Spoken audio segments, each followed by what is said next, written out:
안녕하세요. 사연에 빠지다의 DJ 민영입니다. 오늘 사연자는 참고 견뎌보려던 와중에 결국은 이성의 끈이 빠지지 끊어져 버리고 말았다는데요. 과연 어떤 사연인지 들어보시겠습니다. 오늘도 두 가지 사연 준비되어 있는데요. 끝까지 들어주실 거죠? 그럼 바로 시작할게요. 구독과 좋아요 잊지 말고 꾹 눌러주세요. 안녕하세요. 저는 30대 여자입니다. 저는 결혼한 지 이제 5년 정도 됐고 아직 아이는 없어요. 나이도 나이고 결혼한 지도 꽤 됐으니 주변 사람들에게 지겹도록 듣는 질문 중 하나가 왜 아이가 없냐는 질문이에요. 들을 때마다 아직 생각 없다고, 원래 결혼하기 전부터 남편이랑 아이는 차차 생각해 보기로 했다고 해도 다들 하는 말이 똑같았어요. 아이는 무조건 하나는 있어야 하는 거라고요. 좋게 좋게 웃으며 이야기를 해도 다들 제가 터무니없는 소리를 한다고 생각했어요.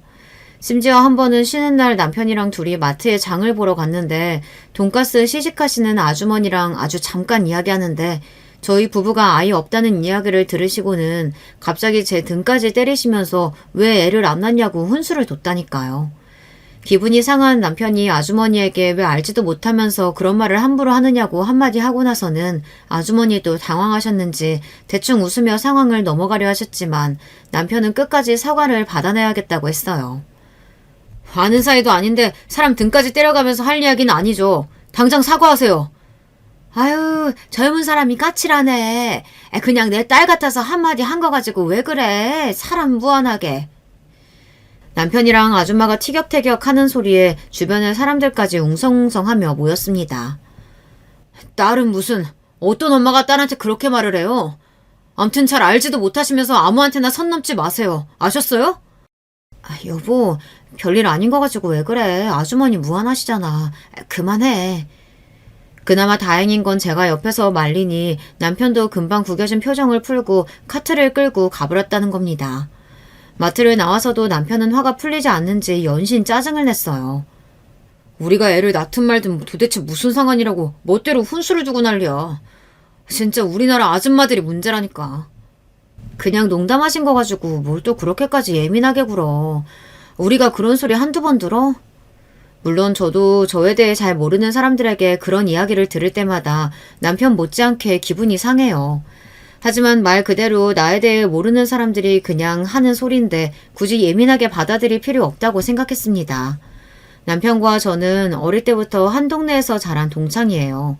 초등학교, 중학교 같이 나왔습니다. 지금의 시누이인 남편의 동생과도 언니 동생 하면서 친하게 지냈어요.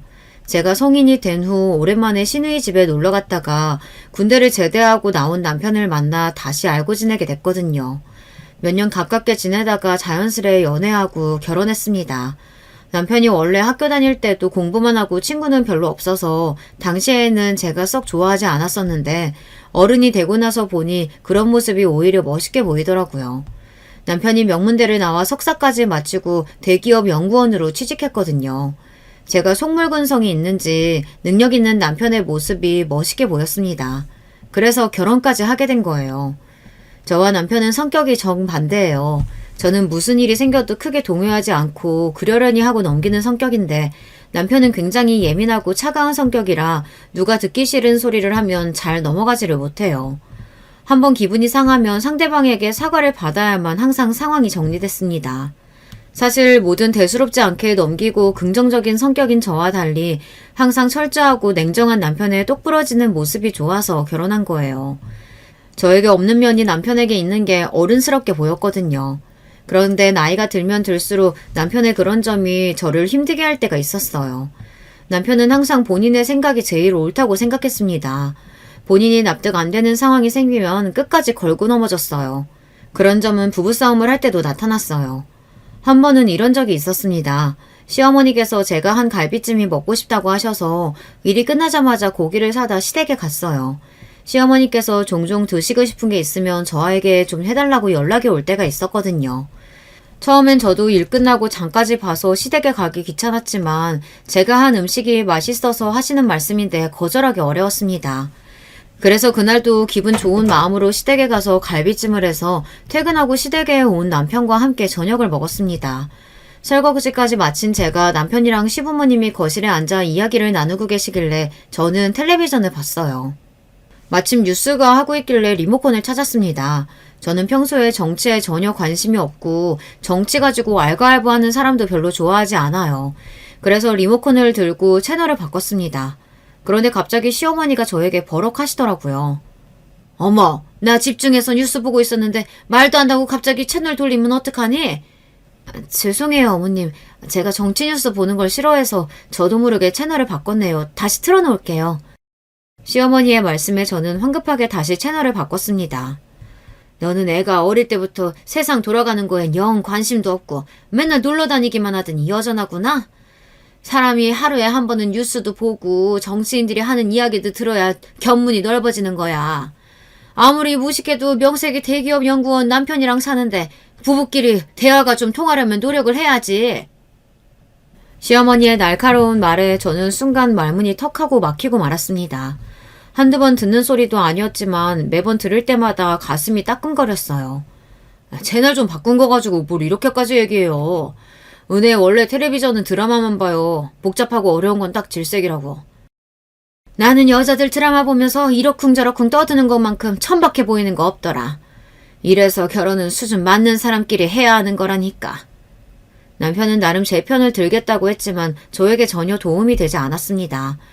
오히려 더 마음만 다칠 뿐이었어요. 또 어머니, 그만 좀 하세요. 부부 사이에 수준이라고 할 게 뭐가 있다고 며느리한테 그런 소리래요. 제 표정이 시무룩해지자 남편이 애써 시어머니에게 화를 냈지만 이미 다친 제 마음은 전혀 괜찮아지지 않았습니다. 그런데 그날 집에 돌아오는 길에 남편이 시댁에서의 일이 답답했는지 저에게 화를 냈어요. 너는 자존심도 없냐? 엄마가 무식하네 어쩌네 하면서 나랑 수준이 안 맞는다고 하는데 그런 소리 듣고도 멍청하게 왜 가만히 있어?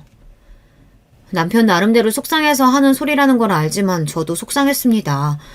하루 종일 가게에서 서서 일하고도 집에 못 가고 시댁에 가서 밥상 차리고 설거지까지 다 했는데도 시어머니에게 그런 소리를 들었으니 화가 나고 아직도 가슴이 뛰고 얼굴이 뜨겁게 익어 있었습니다. 그런데 남편까지 저에게 답답하다며 구박을 하니 화가 나더라고요. 나라고 뭐 성질이 없어서 이 시간에 시댁까지 가서 밥하고 설거지까지 하면서 참고 있는 줄 알아? 어차피 내가 말해봐야 어머니가 보시기엔 부족하고 마음에 안 드는 며느리니까 그러니까 나도 그냥 꾹 참고 있는 거라고. 지금 이 와중에 너는 우리 집에 가서 밥하고 설거지한 게 억울하냐? 남편은 또 이상한 방향으로 불똥이 튀었습니다. 남편의 행동에 저도 화가 나고 답답해서 한마디 더 했어요. 그럼 요즘 세상에 어떤 며느리가 퇴근하고 시댁 가서 밥을 차려. 당신도 그래. 내가 힘들게 장보고 상까지 차렸으면 양심적으로 설거지라도 해야지 어떻게 가만히 있어? 그렇게 하기 싫었으면 하지 말지. 왜 자기 마음대로 다 하고 나서 괜히 가만히 있는 사람한테 생색이야. 당신이 가만히 있었어? 지금도 나한테 뭐라고 하고 있잖아. 매일 며느리 구박 못해서 암달인 시어머니가 잘못이지. 앞에서 말 못하고 가만히 있었던 내가 잘못이야? 그러니까 잘못한 것도 없으면서 맨날 꿀먹은 벙어리처럼 당하고 있지 말고 말을 하라고. 남편은 항상 이런 식이었습니다. 본인이야 하고 싶은 것만 하고 살고 하기 싫은 건 안 하면서 살아서 모르는 거죠. 제가 시댁에서 할 말 다 하고 하기 싫은 건 안 하고 살 수 없는 사람이라는 걸 전혀 모르고 있었습니다. 사실 결혼해서 지금까지 이런 일이 한두 번이 아니었어요. 사실 시어머니께서 결혼 전부터 저를 좋아하지 않으셨어요. 어릴 적 동네에서 그냥 알고 지낼 때야 저에게 아무 관심도 없으셨으니까 몰랐지만 알고 보니 제가 시누이랑 어울려 다닐 때부터 저에 대해 썩 좋지 않으셨나 보더라고요. 집도 가난하고 공부도 잘 못하는 제가 남편과 엮일 줄은 생각도 못하셨나 봐요. 저와 남편이 처음 결혼하겠다고 시댁에 인사 갔을 때 시어머니는 농담하지 말라고 그런 거로 장난치는 거 아니라고까지 하셨습니다. 대놓고 결혼은 절대 안 된다고 하신 건 아니었지만 시누이 말로는 시어머니께서 제가 인사를 드리고 돌아가고 나서 남편에게 정말 저와 결혼하려고 하는 게 맞느냐고 몇 번이나 물으셨다고 하더라고요. 아무리 어렸을 때부터 친구라도 사람이 어느 정도 수준이라는 게 맞아야지. 동네에서 생선이나 파는 집 딸내미랑 네가 어울리기나 해? 우리 집도 지금이야 아버지가 잘 풀려서 사장님 소리 듣는 거지. 어릴 때야 시장에서 장사한 거 똑같은데 무슨 그런 소리래. 부부가 수준 맞을 필요가 뭐가 있어. 서로 좋아하면 되는 거지.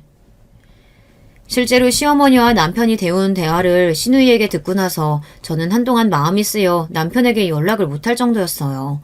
혹시나 시어머니의 말을 듣고 고민하다 저와 결혼을 못하겠다고 할까봐서요.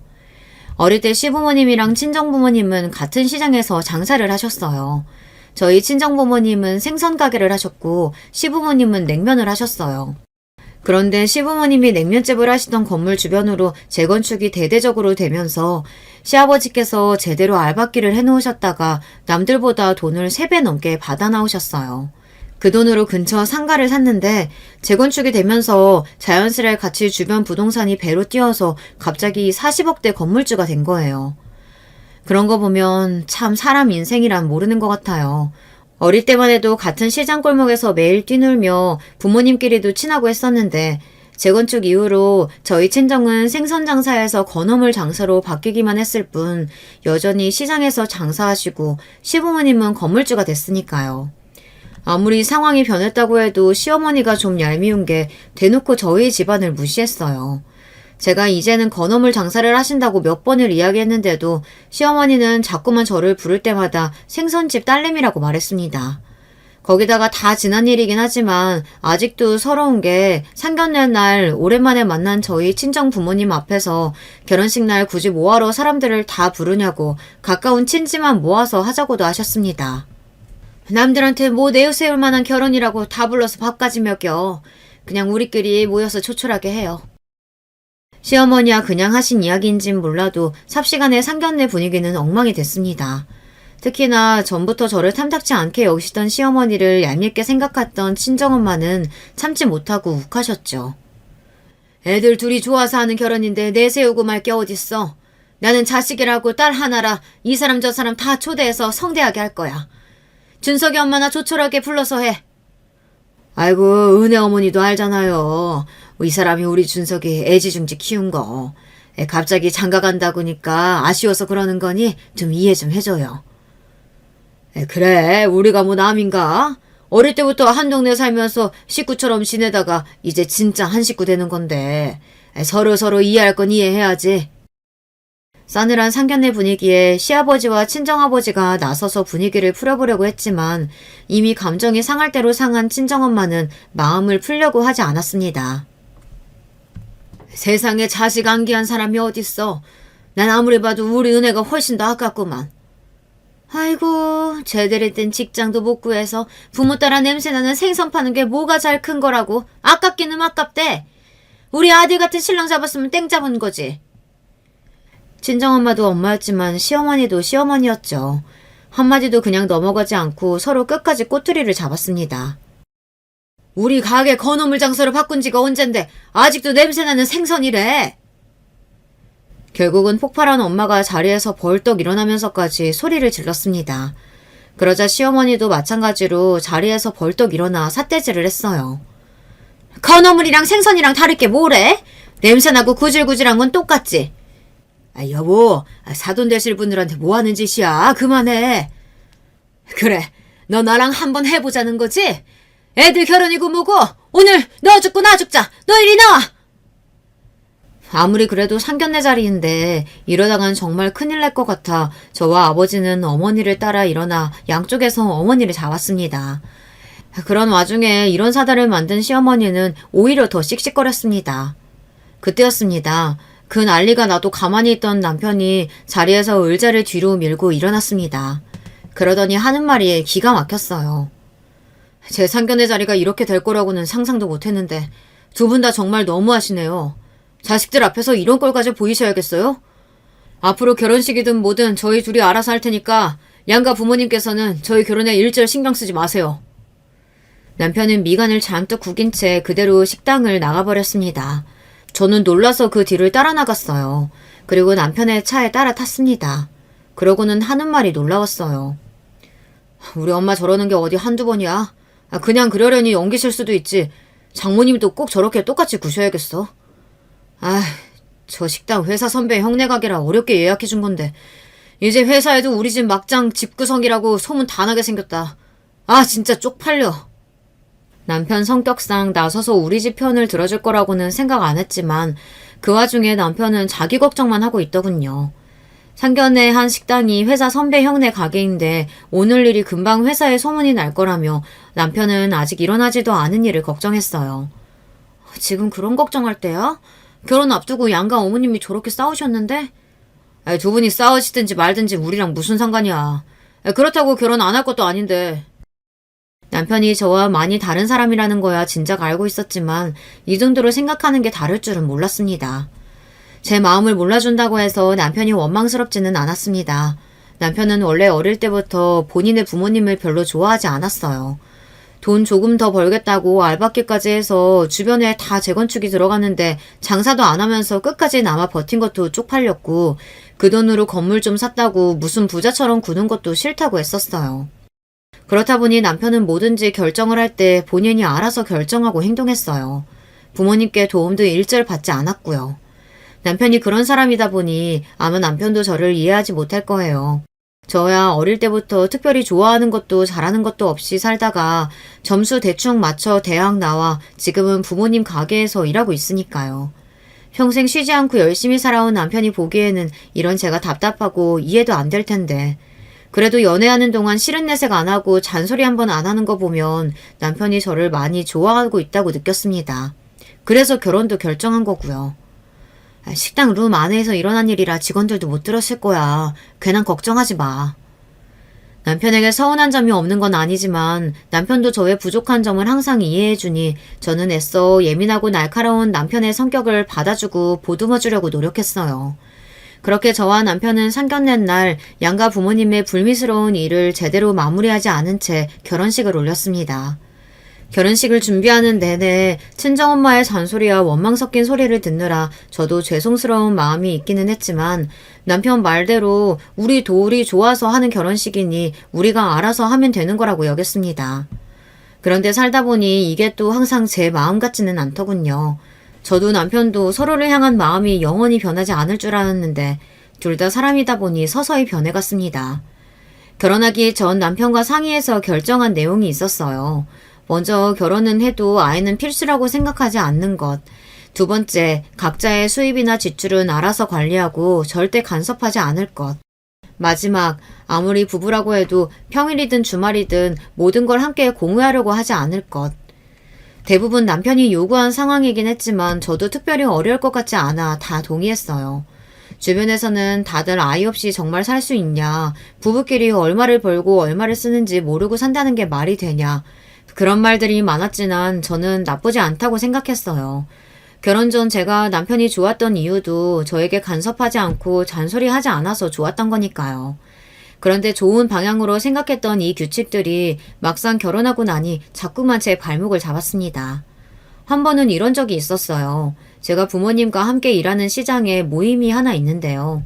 시장에서 장사하는 제 또래 언니 친구들이 만든 모임인데 한 달에 한 번 정도 부부끼리 여행도 가고 술자리도 갖고 하는 모임입니다. 모임을 하는 언니나 친구들이랑 저도 친한데 제가 결혼을 늦게 한 편이라 저는 정작 부부 모임에는 가본 적이 없었어요. 그래서 결혼하게 되면 저도 그 모임에 갈 수 있을 테니 은근 기대하고 있었습니다. 그래서 제가 결혼하고 첫 달 모임에 남편에게 함께 갈 수 있는지 물어봤습니다. 처음 참석하는 거라 모임 사람들이 일정을 우리 부부에게 맞춰주기로 했다고요. 그런데 제 말에 남편이 불편한 티를 확 냈어요. 당신 결혼 전 약속했던 마지막 규칙 까먹었어? 아무리 부부라도 서로의 일정이나 계획 공유하려고 하지 말자고 했잖아. 그래서 미리 말하는 거잖아. 당신 가능한 날 시간 맞춰서 가자고. 저는 남편의 말과 의도가 무슨 뜻인지 정확히 이해가 되지 않았습니다. 제가 생각한 마지막 규칙은 서로 피곤하고 쉬고 싶을 때 갑자기 영화를 보러 가자고 조른다거나 미리 말도 없이 친정이나 시댁에 가자고 한다거나 이런 걸 하지 말자는 정도로 생각했어요. 내가 당신 같이 일하는 사람들 모임에 뭐하러 가? 당신이나 갔다 와. 남편은 아예 모임에 갈 생각이 없다는 말이었어요. 부부 동반 모임인데 나만 어떻게 혼자 가? 결혼 전부터 내가 말했잖아. 나랑 친한 언니랑 친구들이라고. 나도 결혼하면 꼭 가고 싶다고. 저는 너무 황당하고 억울해서 목소리까지 커졌습니다. 아무리 가기 싫어도 그렇지 어떻게 생각도 안 해보고 곧바로 안 간다고 할 수 있는지 모르겠더라고요. 내가 언제 내 친구들 모임이나 직장 사람들 모임에 당신더러 같이 가자고 한 적 있어? 나는 당신 불편할까봐 미리 배려하는 거야. 당신도 나를 위해서 좀 배려해줬으면 좋겠어. 남편을 보고 있으면 항상 말은 그럴듯하게 하는 것 같았지만 결론적으로 보면 항상 본인이 하고 싶은 대로 했습니다. 제가 원하거나 제 생각은 별로 중요하지 않은 것 같았어요. 나는 당신 친구들 모임이나 직장 사람들 하는 모임에 가도 상관없어. 하나도 안 불편해. 부부싸움이라는 게 서로 말이 안 통하다 보니 결국은 목소리가 커지더군요. 다툴 때 감정만 앞세우고 소리 지르는 걸 제일 싫어하는 남편에게 그 모습을 보이고 말았습니다. 이래서 딸은 친정엄마랑 닮는다는 말이 있는 건가? 너 지금 장모님이랑 말투며 표정이며 똑같아.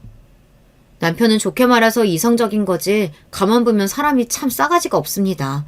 융통성도 없고요. 하다하다 친정엄마까지 들먹이며 사람을 바보로 만들더군요. 남편에 대해 모르는 게 없다고 자부하는 저지만 남편이 저럴 때마다 속이 골타골타 터질 것 같아요. 남편과 살아보니 사람이 능력만 있다고 다가 아니더군요. 공부만 하고 주변에 친구가 없어서 그런지 사람이 참 융통성이 없었어요. 시댁에서야 시부모님 두 분 다 남편의 말이라면 다 옳다고 떠받들어 주지만 저희 친정은 그렇지가 않았어요. 결혼 전부터 양가 어머님 사이가 좋지 않았기에 결혼하고 나서도 친정엄마나 시댁이나 남편에 대한 마음이 썩 좋지 않았습니다. 그래도 딸이랑 사는 사위이다 보니 저희 시어머니처럼 대놓고 남편을 무시하거나 뭐라고 하지는 않으셨지만 남편이 눈에 거슬리는 행동을 하면 참지 않으셨죠. 어느 날이었어요. 결혼하고 몇 년 됐을 때였는데 명절이라 남편이랑 친정에 갔습니다. 어느 명절과 마찬가지로 시댁에서 받은 스트레스로 제 컨디션이 좋지 않았습니다. 매번 그랬겠지만 제가 좋아서 한 결혼이니 친정 부모님 앞에서 티를 내고 싶지 않아 애써 기분 좋은 척 했어요. 그런데 제가 아무리 연기를 해도 부모님은 제 낯빛만 봐도 모든 걸 다 알고 계셨어요. 안 그런 척 하려고 했는데도 엄마는 자꾸만 어디가 아픈 거냐, 무슨 일이 있는 거냐 물으셨습니다. 저는 괜찮다고 별일 아니라고 했어요. 그러다 눈치 없는 친정아버지께서 갑자기 뜬금없는 소리를 하셨어요. 혹시 우리 딸이 임신한 거 아니야?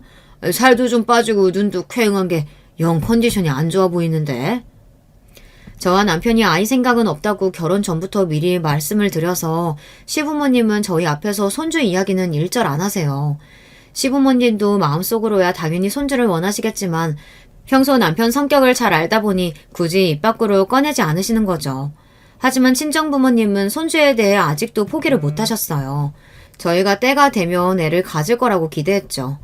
그런 친정부모님 마음을 이해 못하는 건 아니에요. 시댁이야 저희가 아니어도 시누이 부부가 있지만 저희 친정에는 저 말고 다른 자식이 없거든요. 그렇다 보니 손주를 원하시는 게 당연했어요. 저는 그런 부모님의 마음을 알다 보니 아버지께서 그렇게 말씀하셔도 그냥 웃어넘겼습니다. 임신은 무슨, 그냥 좀 피곤해서 그래요. 오늘 푹 자고 나면 괜찮을 거야. 저는 애써 좋게 넘기려고 하는데도 그럴 때마다 남편은 굳이 정색하고 꼭 똑같은 말을 또 하고 또 하고 했어요.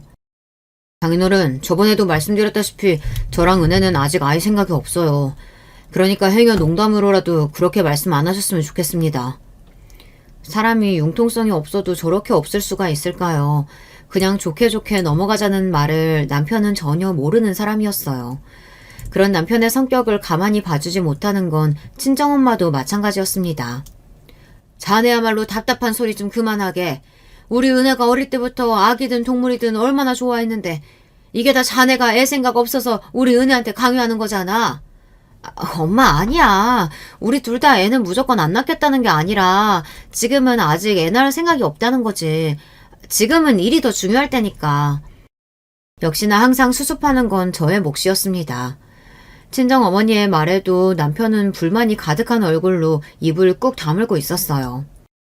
아이고, 맨날 건물주라고 돈 자랑질 해대면서 뭘 얼마나 벌어서 쌓아주려고 애까지 미루고 일을 한대? 남편은 남편이지만 친정어머니도 어머니입니다.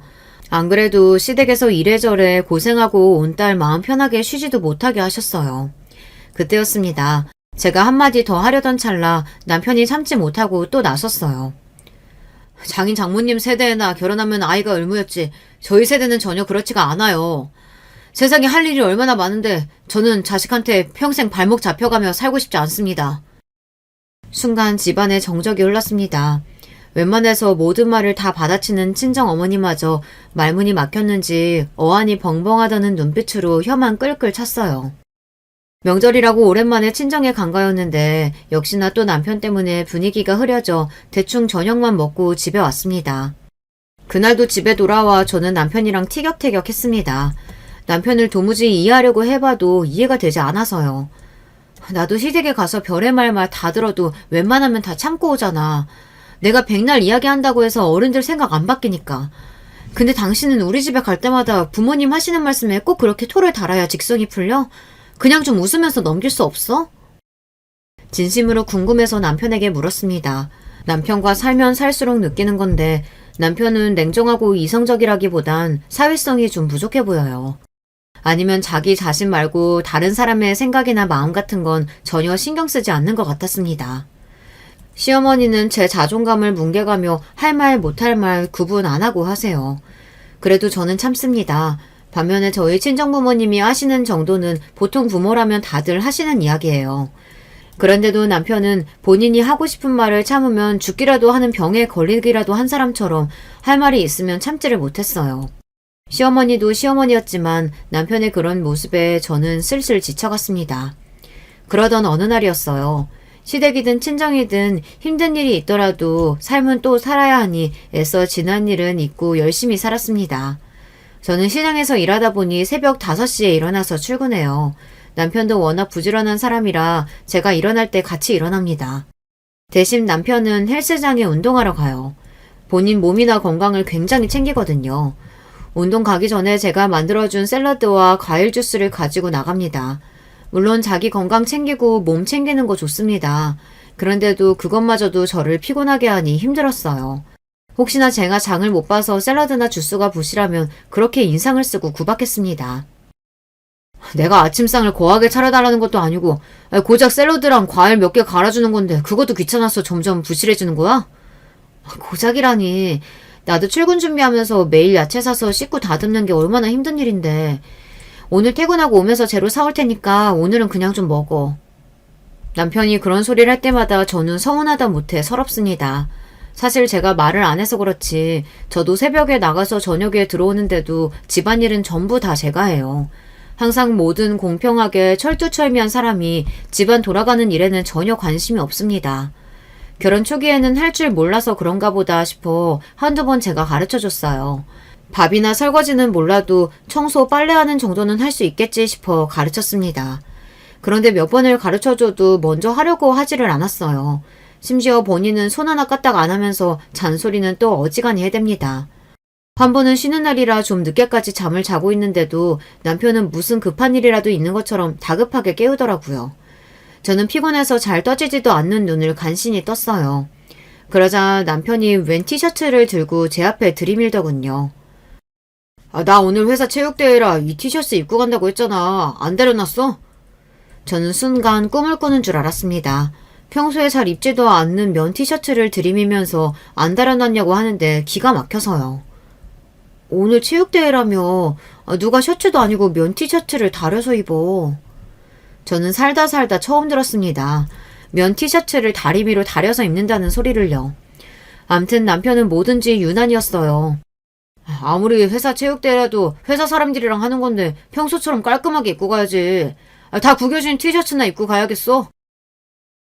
저도 전날 너무 일이 많아 피곤해서 그런지 남편의 말 하나하나가 다 거슬렸습니다. 저는 순간 욱해서 이불을 차고 침대에서 벌떡 일어났어요. 당신이 체육대회에 깔끔하게 입고 가고 싶었으면 진작에 다려놨으면 됐잖아. 그걸 왜 내가 다려? 내가 다림질을 어떻게 해. 결혼 전에는 엄마가 항상 내 속옷까지 다려줬었는데. 짐심 남편의 태도가 너무 짜증나서 울분이 단전에서부터 끌어올랐어요. 내가 당신 엄마야? 당신 엄마가 해주던 일을 왜 나한테 이야기해? 그까지 티셔츠가 그렇게 중요하면 지금이라도 엄마한테 가서 다려달라고 하든지. 평소와 달리 더 흥분한 저의 모습에 남편도 더는 할 말이 없었는지 들고 있던 티셔츠를 획 가지고 나가버렸어요. 저도 참을 만큼 참았습니다. 부부라는 게, 가족이라는 게 모든 일방적인 희생만 있으면 안 되는 것 아닌가요? 남편은 결혼 전과 똑같이 사는 것 같은데 제 삶만 달라졌습니다. 지금까지 살면서 누구한테 미움 한 번 받은 적 없이 귀하게 살았었는데 남편과 결혼하고 나서는 시어머니에게 말도 안 되는 구박을 당하는 것도 모자라 집에서 매일 식모 노릇을 하는 것 같았어요. 남편은 제가 필요한 부분이나 요구사항은 들어주지도 않으면서 본인이 원하는 것과 본인이 원하는 요구사항은 언제든 제가 다 들어주는 게 당연하다고 여겼어요. 그런데 얼마 뒤 믿기지 않는 일이 벌어졌습니다. 그날 남편이 몸이 좋지 않아 출근하지 않고 집에서 재택근무를 하고 있었어요. 평소 잘 아픈 사람이 아닌데 몸이 안 좋다고 하길래 저도 걱정돼서 가게에 나갔다가 일찍 집에 돌아왔습니다. 집에 돌아왔더니 남편이 씻고 있는지 욕실에서 물소리가 나고 방에 컴퓨터가 켜져 있더라고요. 저는 죽이라도 좀 끓여줄까 싶어 주방으로 가려던 참이었습니다.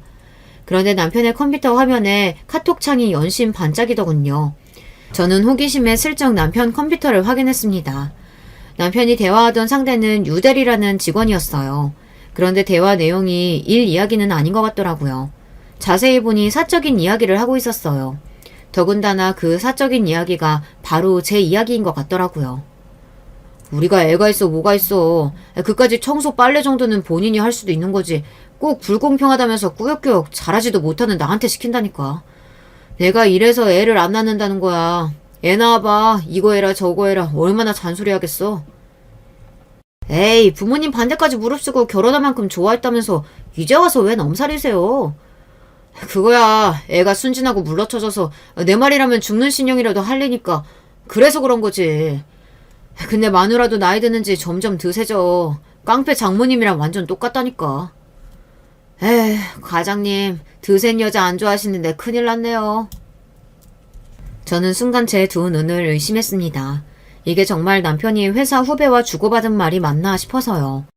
저는 너무 놀라고 화가 나서 죽이고 모구 그대로 집을 나와버렸어요. 저런 인간 뭐가 이쁘다고 죽을 끓여주겠어요. 마음 같아서는 아파서 죽든지 말든지 상관하고 싶지 않더라고요. 그날 이후로는 남편을 보는 게 불편했습니다. 그나마 있던 정마저 다 떨어진 건지 정말 눈도 마주치고 싶지가 않았어요. 그런데 마음이 불편한 건 저뿐만이 아닌 것 같더군요.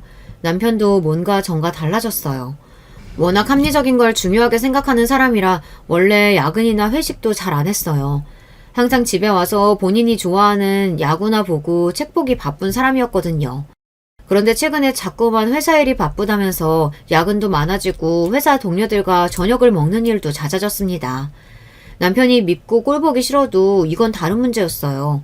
자꾸만 남편에게서 마음에 걸리는 것들이 생기기 시작했습니다. 원래 야근하는 것도 싫어하고 회사 사람들이랑 밖에서 만나는 것도 싫어하는 사람이 요즘은 웬일이래? 나도 이제 과장인데 팀원들이랑 잘 지내고 후배들도 좀 챙겨야지. 같은 팀에 일하는 대리가 취미도 비슷하고 성격도 비슷해서 잘 맞아. 그 친구랑 앞으로 주말에 종종 야구도 보러 가기로 했으니까 그런 줄 알아. 얼마 전 제가 남편 컴퓨터에서 대화 내용을 보았던 유대리라는 사람을 말하는 것 같더라고요. 최근에 다른 회사에서 남편네 회사로 왔는데 종종 그 직원이랑 저녁도 먹고 야근도 하는 것 같았어요. 남편이 원래 누구 칭찬하는 사람이 아닌데 본인이랑 소울메이트처럼 비슷한 게 많은 친구라고 이야기하더라고요. 저는 그러려니 했습니다. 안 그래도 요즘 집에 둘이 붙어 있으면 자꾸 싸우는데 남편도 취미가 있어서 밖에서 사람들도 만나고 즐겁게 보내다 오면 저에게도 더 낫겠다 생각했어요. 그런데 그게 좀 과했어요. 남편은 마치 딴 데 정신이 팔린 사람처럼 가정에는 조금도 관심이 없었습니다. 전에도 집안일에 관심이 있거나 살가운 사람은 아니었지만 그래도 우리가 심적으로 부부라는 유대감도 있었고 주말이면 가끔 영화도 보러 가고 데이트도 하면서 지냈었는데 최근 몇 개월 동안은 전혀 그런 교감이 없었습니다. 남편은 항상 바빴고 저 혼자 집에 남겨지는 일이 많아졌어요. 점점 이런 생활이 자연스러워지니 저도 우울해지더군요. 그리고 오만 가지 생각이 다 들었어요. 어쩌면 이게 바로 주변 사람들이 말하던 자식이 없어서 생기는 부부간의 문제인가 싶기도 하더라고요. 한번 그렇게 생각이 들고 나니 저는 자꾸만 아이를 낳고 싶다는 생각이 들었습니다. 그래서 은근슬쩍 남편에게 아이 이야기를 꺼냈어요. 여전히 아이 낳고 싶은 생각이 없냐고요. 그러자 남편은 기다렸다는 듯 전혀 없다고 대답했습니다. 저는 더 이야기해봐야 남편과 괜히 다투게 될 것 같아 말을 아꼈습니다. 그러고는 며칠 뒤 시댁에 일이 있어서 갔을 때 시부모님께 넌지시 이야기를 했어요. 손주 보고 싶은 생각 없으시냐는 투로요. 제 말에 시아버지는 좋아하셨지만 시어머니는 반응이 달랐습니다. 너희 나이가 벌써 30대 후반인데 지금 나와서 애를 언제 키우니?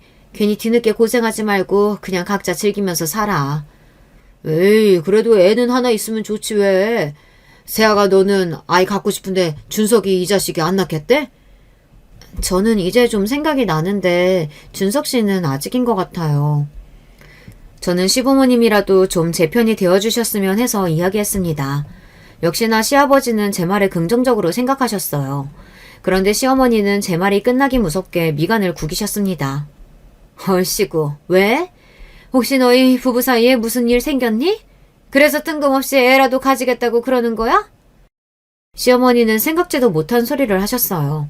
제 속을 다 꿰뚫어 보기라도 하시는 것처럼 저와 남편 사이를 물으셨습니다. 저는 애써 아니라고 더 늦기 전에 낳고 싶은 것 뿐이라고 했습니다. 제 말에도 시어머니는 못 믿겠다는 듯 의미심장한 눈빛으로 연신 저를 쳐다봤어요. 저는 괜한 말을 했다 싶었습니다. 그로부터 얼마 뒤 시아버지의 칠순잔칫날이 됐어요. 그 자리에서 믿기지 않는 충격적인 일이 있었습니다. 저는 미리 준비한 한복까지 입고 잔치에 온 손님들에게 인사하려고 연회장 입구에 서 있었는데 시어머니께서 저를 본 척도 안 하시더니 친정 부모님을 연회장에 못 들어가게 막았다는 겁니다. 어머, 어디서 썩은 생선 냄새가 나나 했더니만 여기서 나는 냄새였네. 여기가 어디라고 왔어요? 당장 나가요. 이 옆에 나가 미쳤나. 바깥 사돈 칠순이라길래 가게 문 닫고 왔더니만 지금 뭐 하는 거야? 사돈은 무슨 사돈? 우리가 왜 사돈이야? 저는 말도 안 되는 이 상황에 너무 기가 차서 말도 나오지 않았습니다. 들으시는 분들도 기가 막히시죠? 이게 다 어떻게 된 일이냐면요. 얼마 전 남편이 저에게 이혼하자고 하기는 했습니다. 뜬금없이 술에 잔뜩 취해서 들어와서는 저를 깨우더니 한다는 말이 이혼해달라고 하더군요. 남편에게 여자가 생겼대요. 남편이 바람을 피웠다는 말도 기가 막혀 죽겠는데 글쎄 이 인간이 그 상간녀를 사랑한답니다. 내가 살면서 이렇게까지 사랑하는 여자 만날 거라고는 생각도 못 해봤어. 그러니까 제발 좀 이혼해줘. 내 남은 인생은 그 여자랑 살고 싶어. 저는 남편 하는 짓에 웃음만 나왔습니다. 너무 가소로워서요. 아주 혼자 드라마를 찍고 있네. 이혼하더라도 내가 원할 때 할 거니까 그런 줄 알고 입 닥치고 잠이나 자. 에이, 여자가 말하는 것 좀 봐. 이렇게 드세고 무식하니까 내가 정이 떨어졌지. 당신 내 성격 알지? 나는 한 번 정 떨어진 사람이랑은 하루도 못 사니까 당장 헤어져. 그날부터 남편은 저만 보면 이혼해달라고 사정사정을 했어요. 하지만 저는 들은 척도 안 했습니다. 사실 남편이 시아버지 칠순잔치 때도 오지 말라고 했지만 저는 들은 척도 안 했어요.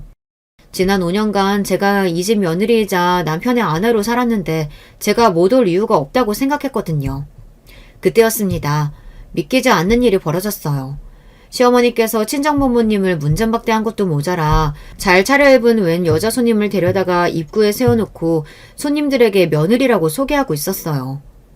아, 여기까지 와주셔서 감사해요. 네, 맞아요. 이쪽이 저희 며느리예요. 아들이랑 같이 대우기업 다녀요. 얼굴도 예쁘죠? 저는 기가 막히고 코가 막혔습니다. 멀쩡히 이 집 며느리인 제가 여기 있는데 다른 년을 며느리라고 소개하더라고요. 치사한 남편과 시어머니가 무슨 짓을 꾸밀지 생각 못했던 건 아니지만 이렇게까지 할 줄은 몰랐습니다. 알고 보니 남편이 저와 헤어지고 새로 만난 상간녀와 재혼하겠다고 벌써 시부모님께 인사까지 했나 보더라고요. 시어머니야 저보다 학벌도 좋고 직업도 좋은 상간녀를 마다할 이유가 없었는지 바로 허락했답니다. 그러니까 결국 현재 시어머니와 남편의 걸림돌은 저 하나였던 거예요. 빨리 저를 정리해야 남편이 원하는 대로 살 수 있으니까요. 그쯤 되니 저도 간신히 붙잡고 있던 이성의 끈이 빠지지 끊어지더군요. 저는 우렁찬 목소리로 소리를 냅다 질렀습니다. 이 늙은 여은년아, 내가 만만해 보이니? 내가 너희 두 모자 가만히 둘 줄 알아? 제 목소리에 호텔 연회장 로비가 쩌렁쩌렁 울렸어요. 그러자 주변에 있던 손님들이 웅성웅성 수군거렸습니다. 이 옆에 내가 미쳐도 단단히 미쳤네. 무식하게 사람들 앞에서 지금 뭐 하는 거야? 미친 건 너지, 인간아. 너야말로 쪽팔리는 줄 모르고 지금 뭐 하는 거야? 나 아직 너랑 이혼 안 했어. 법적으로 너랑 내가 부부라고. 근데 감히 저런 천박한 상간녀들을 내 자리에 데려다 놓고 소개해? 얼씨구, 얘, 말은 똑바로 해야지. 우리 유진이가 어디를 봐서 천박하니? 네가 무식해서 뭘 모르나 본데 우리나라에 간통죄가 없어진 지가 언젠데 상간녀는 상간녀야. 너랑 우리 준석이 솔직히 식만 올렸지 애도 없고 남보다 못하게 살았잖아. 우리 아들이 이제야 정신 차려서 제대로 된 여자랑 좀 살겠다는데 방해 좀 그만하고 알아서 좀 떨어져. 내가 위자료는 알아서 두둑히 챙겨줄게. 시어머니는 이제 아예 체면은 다 갖다 버리셨는지 막 나갔습니다. 저한테는 매일 생선집 딸내미라고 부르더니만 이제 만난 지 얼마 되지도 않은 상간녀넌을 우리 유진이라고 불렀어요. 저는 시아버지 칠순잔치나 다 끝나고 터뜨릴까 했는데 더는 참을 수가 없었습니다. 아, 네. 우리 어머님. 상간녀가 굉장히 마음에 드시나 본데 어디 이 사실을 알고도 그 입에서 우리 유진이 소리가 나오는지 좀 볼까요? 저는 가방에서 꺼낸 서류 봉투를 시어머니의 가슴에 던져줬습니다. 제 행동에 남편은 놀라 저에게 다가와 지금 뭐 하는 거냐고 눈을 동그랗게 떴어요. 뭐긴 뭐야. 멍청한 네가 사랑했던 그 여자의 실체지. 내가 우리 유진이에 대해 모르는 게 뭐가 있다고 실체는 실체야. 괜한 짓 하지 말고 그만 돌아가. 정색한 남편이 이제 그만하라며 저를 연회장에서 쫓아내려고 했습니다. 그때였어요. 제가 건넨 서류를 확인한 시어머니가 깍 소리를 질렀어요. 이게 다 뭐야? 너 이유진, 너 이게 사실이야? 애가 셋이나 있다는 게 사실이냐고! 시어머니의 소스라치는 목소리에 순간 그 자리에 있던 사람들 모두가 놀라 쑥덕거렸습니다. 그랬습니다. 저는 진작 남편과 상간녀의 외도 사실을 알고 상간녀의 뒷조사를 좀 했습니다. 외도 사실을 어떻게 알았냐고요? 세상 일이라는 게 참 모르는 거더라고요. 알고 보니 유대리라는 사람이 남자가 아니고 여자였더라고요. 저는 남편이 유대리에 대해 자주 이야기하길래 당연히 남자라고 생각했어요. 제가 유대리가 여자라는 사실을 어떻게 알게 된 줄 아세요? 그날은 주말이었습니다. 남편이 유대리와 야구를 보러 간다고 나간 날이었어요. 오랜만에 자유를 얻은 저도 집에서 빈둥거리며 누워 있었습니다. 그런데 채널을 돌리다가 우연히 남편이 보러 갔다던 야구 중계를 보게 됐어요. 저야 야구의 야자도 잘 모르지만 남편이 응원하는 팀이 잘 못한다는 건 익히 들어 알고 있었어요. 그런데 웬일로 이기고 있더라고요. 오랜만에 야구장 간 건데 해타팀이 이기고 있어서 좋아하고 있겠네. 어머, 저게 뭐야? 저 사람 지금 저기서 뭐하고 있는 거야? 본인이 응원하는 야구팀이 맨날 진다고 징징거리더니만 때마침 남편이 직관하러 간 날 이기고 있으니 남편이 좋아하고 있겠구나 싶었어요. 잠깐 야구를 보다가 채널을 바꾸려던 그때 충격적인 장면을 제 두 눈으로 보고야 말았습니다. 운명처럼 한 선수가 홈런을 쳐서 공이 객석으로 날아가던 그 순간 야구장 카메라가 객석에 있던 남편을 잡았는데 남편 옆에 처음 보는 여자가 떡하니 앉아있더라고요. 심지어 둘이 좋아서 손을 꼭 잡은 모습이 그대로 텔레비전 화면에 잡혔어요. 아주 찰나였지만 저는 똑똑히 봤습니다. 순간 저는 가슴이 철렁하고 떨어지는 줄 알았습니다. 분명 회사 유대리랑 야구 보러 간다던 남자가 웬 낯선 여자와 함께 야구장에 있었어요. 그날 밤 팀의 승리가 너무 좋아서 유대리와 맥주까지 마시고 왔다는 남편은 샤워하고 나오자마자 잠들었습니다. 저는 곧바로 남편의 핸드폰을 들고 거실로 나와 남편의 핸드폰을 뒤졌습니다. 통화 기록은 말 그대로 유대리밖에 없었어요. 저는 찜찜한 마음에 카톡에 들어가 유대리의 프로필 사진을 확인했습니다. 유대리의 프로필 사진은 마침 오늘 야구장에서 찍은 본인의 사진이었어요. 저는 왜 생각하지도 못했을까요? 유대리가 여자일 거라고요. 유대리는 여자였습니다. 저는 그날 밤 너무 혼란스러워서 잠도 제대로 자지 못했어요. 어디까지가 진실이고 무엇이 거짓인지 구분이 되지 않아서요. 바로 그날부터 저는 남편과 상간녀의 뒤를 밟았습니다. 둘이 아주 불이 붙었는지 주변 눈치도 안 보고 바람 피우는 증거가 수두룩하더군요.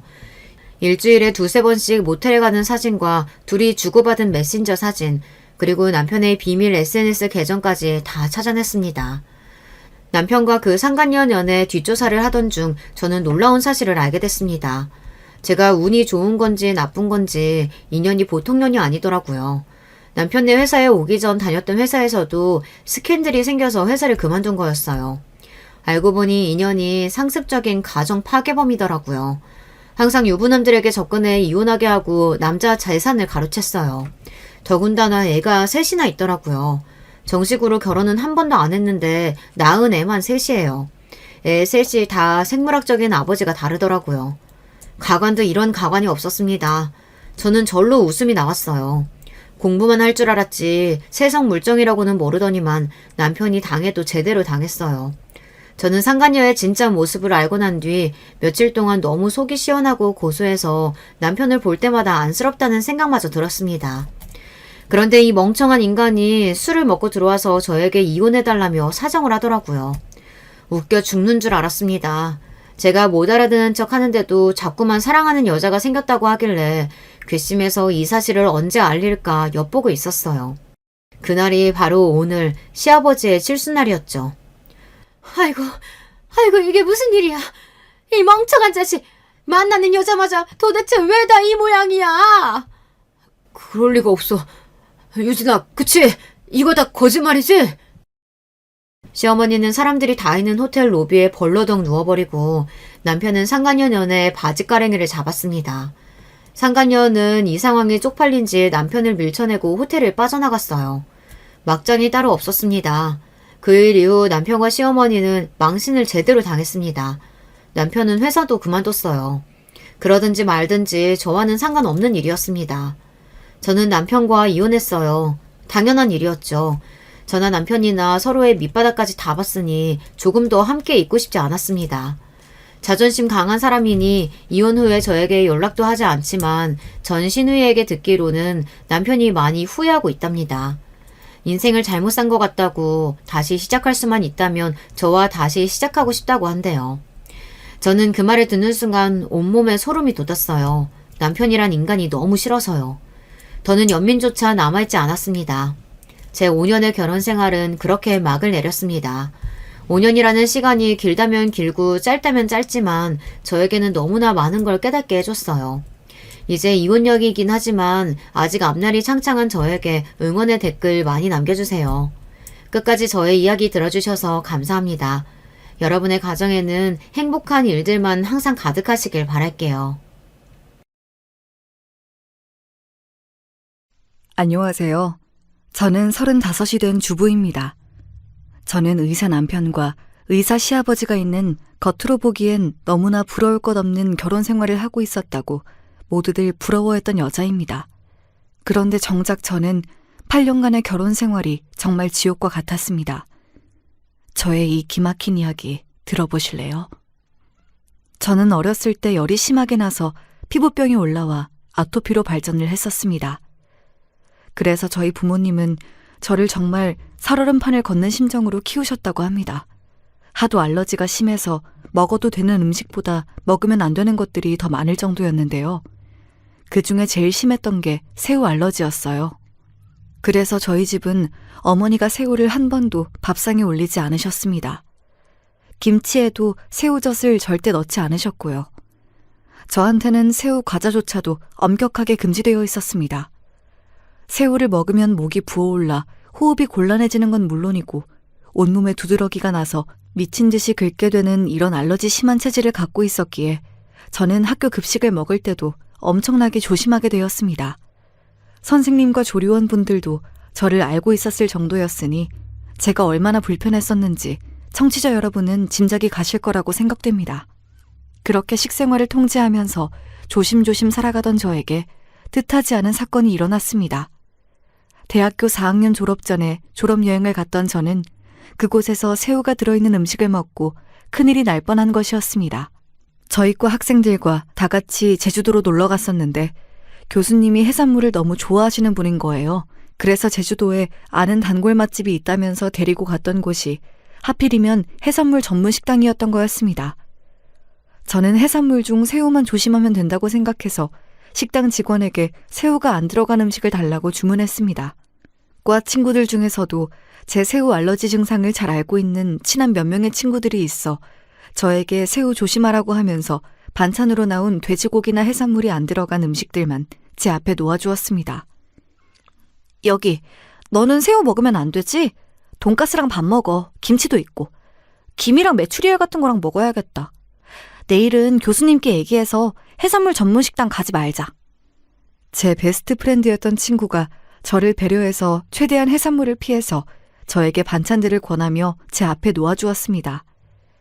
그 친구에게 고마워하면서 밥을 먹고 있는데 그 해산물 좋아하신다는 교수님이 제 옆으로 다가오시더니 이렇게 말씀하시는 게 아니겠어요? 아니, 자네는 왜 해신탕은 안 먹고 이렇게 맛없는 반찬들만 놓고 밥을 먹고 있나? 얼마나 맛있는데 해신탕이. 요즘 젊은 세대들은 해산물을 싫어해서 큰일이야. 해산물을 많이 먹어야 머리가 좋아지는 것도 모르고 말이야. 아, 교수님, 제가 새우에 알러지 반응이 있어서 못 먹어요. 에이, 거짓말 하지 마라. 새우가 얼마나 맛있는 건데 그걸 못 먹나?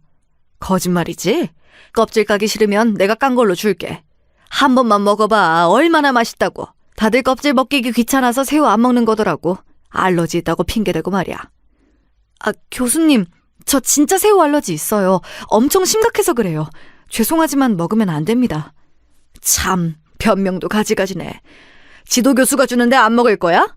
자네, 졸업을 하기가 싫은 건가? 감히 지도 교수 말에 토를 달다니 어서 먹어보라고. 그 교수님은 굉장히 젊은 편이었는데도 꼰대라고 악명이 높았던 교수님이었어요. 놀란 저는 입을 확 닫았지만 새우가 든 교수님의 숟가락이 제 입안에 들어오고 말았습니다. 그렇게 새우가 들어오자마자 피부에 오돌토돌한 것들이 막 올라오면서 저는 거품을 물고 쓰러져 버리고 말았습니다. 제 친구들도 기절할 듯이 놀라서 119 응급차를 불렀고 저는 그 길로 제주대학교 병원의 응급실에 실려가게 되었습니다. 제가 정신을 잃었고 응급실에서 깨어나 보니 친구들이 걱정스럽게 쳐다보고 있더라고요. 그리고 그 옆에서 저의 링거줄을 조절해주는 의사 선생님이 계시더군요. 저는 그 레지던트에게 첫눈에 반했습니다. 응급차를 불러준 저의 베스트 프렌드도 물론 고마웠지만 저를 세심하게 케어해주는 그 의사가 그렇게 믿음직스러울 수가 없었습니다. 슬쩍 명찰을 보니 그 의사의 이름은 양영수였고 저는 얼른 머릿속에 그 의사의 이름을 저장해 두었다가 퇴원하기 전에 만나서 감사의 인사를 했습니다. 그리고 그에게 제 휴대폰 번호를 알려주었습니다. 양영수 선생님, 정말 감사합니다.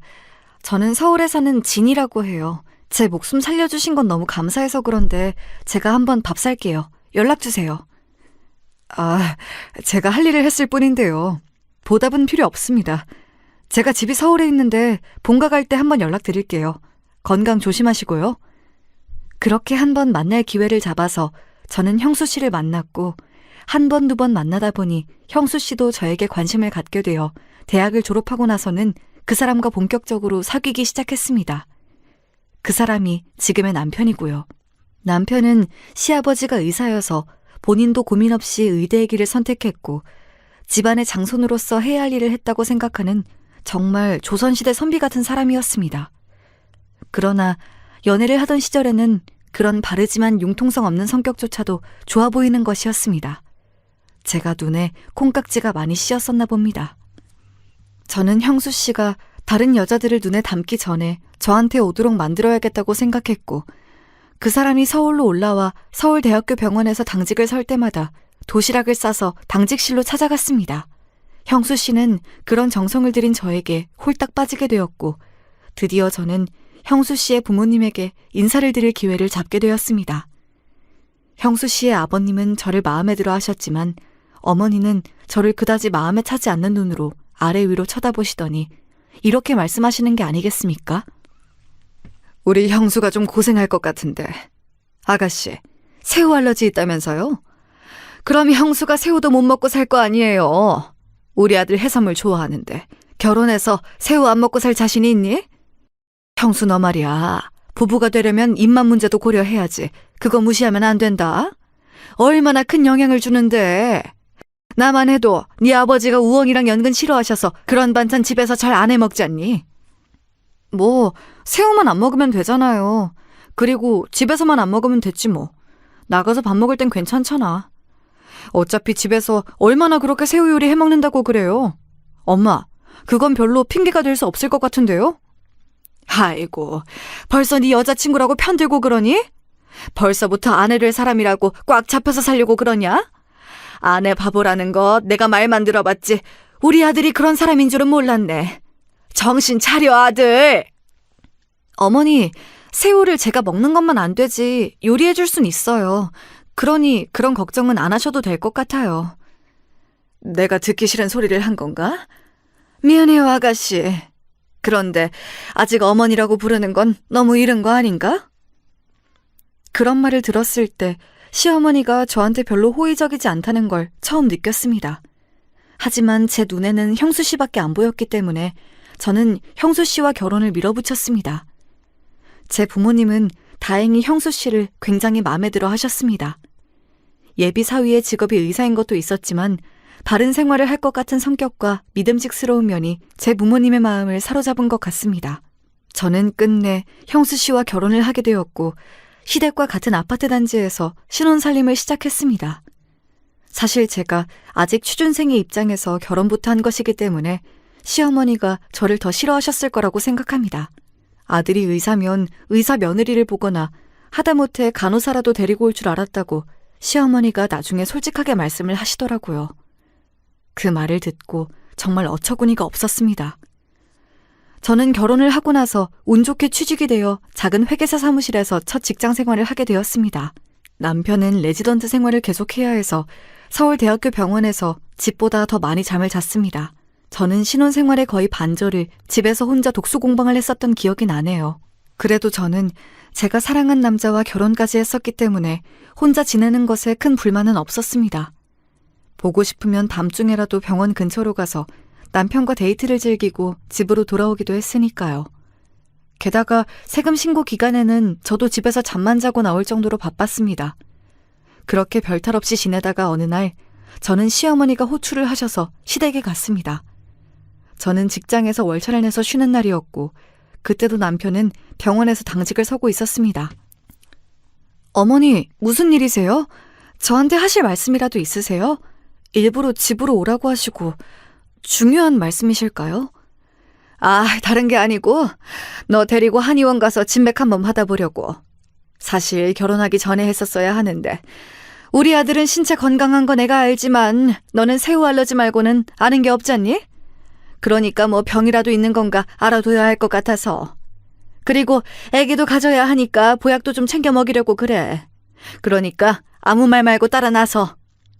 어머니, 저 그 알러지 말고는 다른 거 없어요. 새우 말고 견과류 종류도 좀 그렇고요. 그 두세 가지 말고는 저 정말 아무런 병도 없어요. 그리고 결혼한 지 1년 좀 됐는데 무슨 벌써 아기 이야기를 하세요. 아직 제 나이도 어리고 저는 그렇게 빨리 아기 갖고 싶은 생각 없어요. 저 그냥 집에 가면 안 될까요? 얘 좀 봐. 누가 시어머니 말을 그렇게 무시하니? 세상 어느 며느리가 너처럼 퇴바라진 애가 있는지 난 드라마에서나 봤다.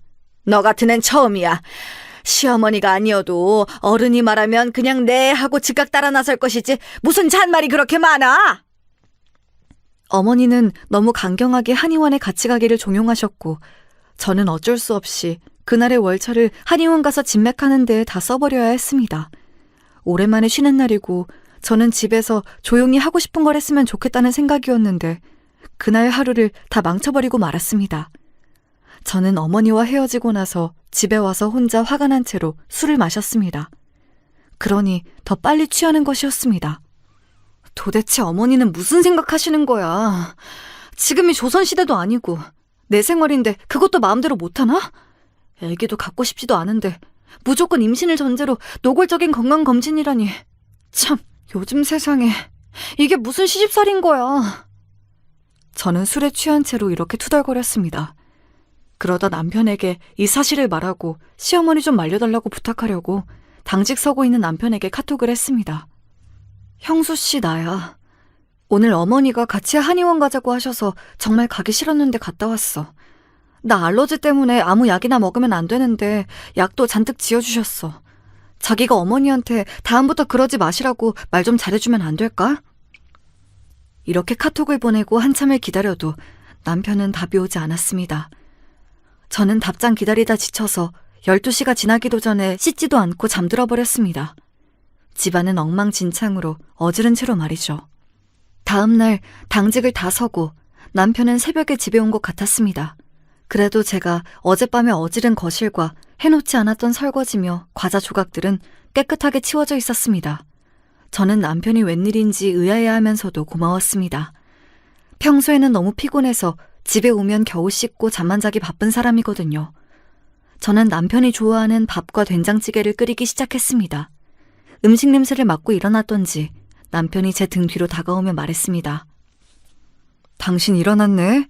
어젠 무슨 일 있었어? 집안이 당신답지 않게 많이 어질러져 있던데.